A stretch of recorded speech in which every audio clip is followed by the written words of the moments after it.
Now in this video, I'll assume that you've at least heard about operant conditioning and classical conditioning. And the aim of this video is to clarify the difference between operant conditioning and classical conditioning. That is, sometimes people understand each mechanism but can't quite articulate or appreciate the difference between operant conditioning and classical conditioning. Now, before I discuss these differences, I'll briefly delineate each mechanism. To clarify operant conditioning, people or animals are often exposed to some event or stimulus. For example, a child might see a cigarette. In response, they'll initiate some behaviour, such as touch the cigarette. And this behaviour will depend on both their past habits and inclinations, as well as other random characteristics such as their mood or thoughts at the time. After they initiate this behaviour, the outcome will tend to be pleasant, unpleasant, or neutral. If the outcome is pleasant, individuals will be more likely to implement this behaviour in response to a similar event or stimulus in the future, called reinforcement. If the outcome is unpleasant, individuals will be less likely to implement this behaviour in response to a similar event or stimulus in the future, called punishment. Now, to clarify classical conditioning, sometimes a stimulus or event that seems unimportant, called the neutral stimulus, often precedes a stimulus or event that seems more consequential, called the unconditioned stimulus.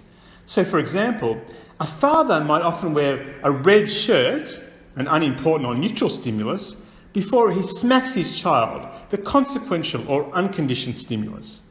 This consequential or unconditioned stimulus will tend to elicit a response, such as crying. Now, over time, the unimportant or neutral stimulus will also tend to elicit a similar response. That is, the red shirt alone, for example, could elicit some crying. Likewise, as Pavlov showed, if a bell always preceded the presentation of food, the dog would salivate in response to the bell eventually, a stimulus that was previously unimportant or neutral, and not only in response to the food. So what are the differences between operant conditioning and classical conditioning? Well, the first difference revolves around the main purpose of operant conditioning and classical conditioning.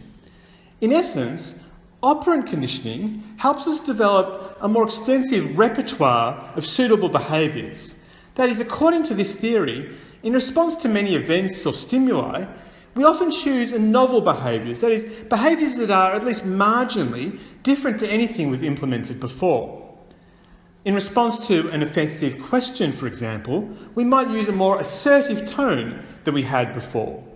Or in response to a strange person, we might smile but fold our arms defensively in a way that we hadn't before.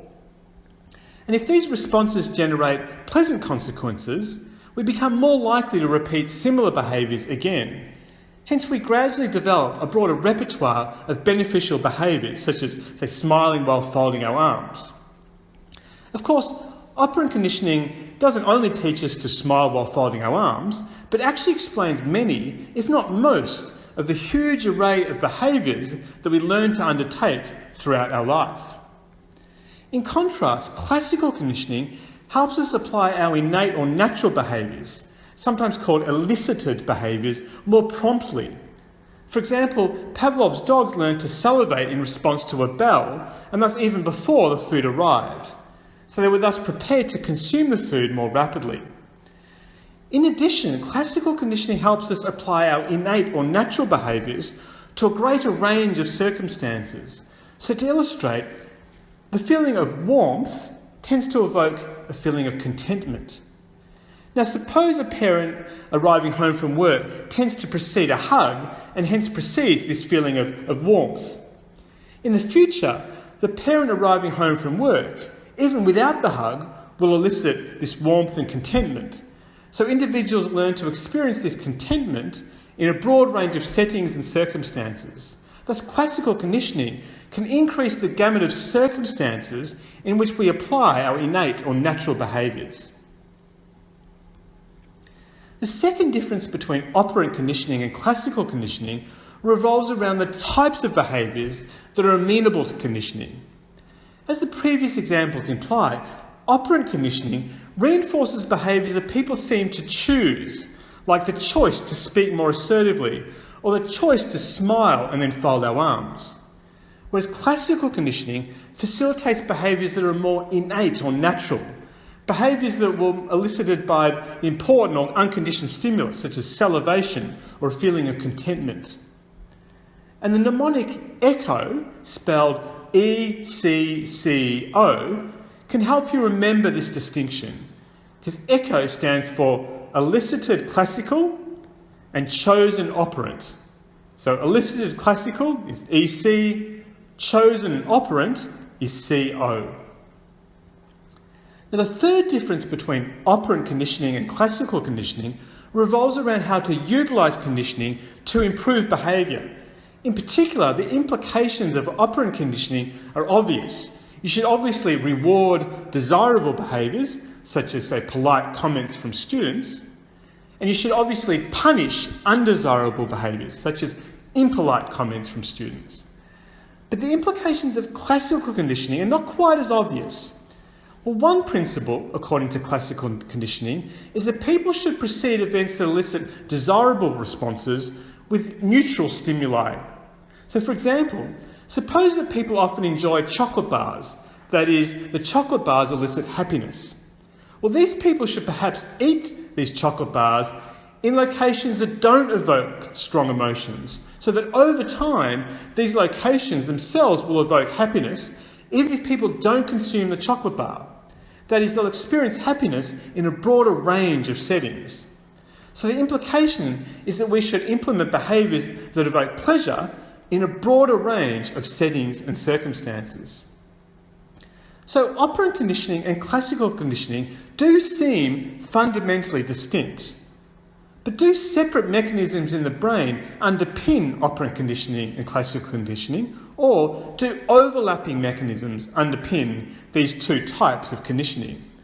Well, the answer is still debated, but operant conditioning and classical conditioning probably do overlap to some degree. So to demonstrate, classical conditioning can partly explain operant conditioning. So consider the instance in which a behaviour precedes a reward. Receiving a reward is likely to elicit a positive emotion like excitement. So, according to classical conditioning, the behaviour that tends to precede the reward should also elicit this positive emotion. So, classical conditioning alone can explain why a behaviour that is usually rewarded evokes positive emotions, even if the reward is withdrawn this time. Now, at first glance, after hearing this example, you might conclude that classical conditioning can explain operant conditioning, but actually this assumption is slightly premature.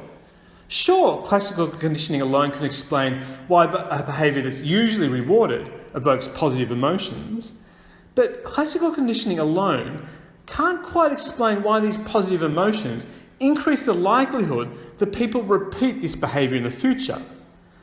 Now, I'm not saying we should be surprised that people will tend to repeat a behaviour that evokes positive emotions, but nevertheless we still need to clarify the mechanism that explains how people learn to repeat a behaviour that evokes these positive emotions. And classical conditioning doesn't really answer this question that precisely. So in short, classical conditioning seems to partly, but not entirely, explain operant conditioning.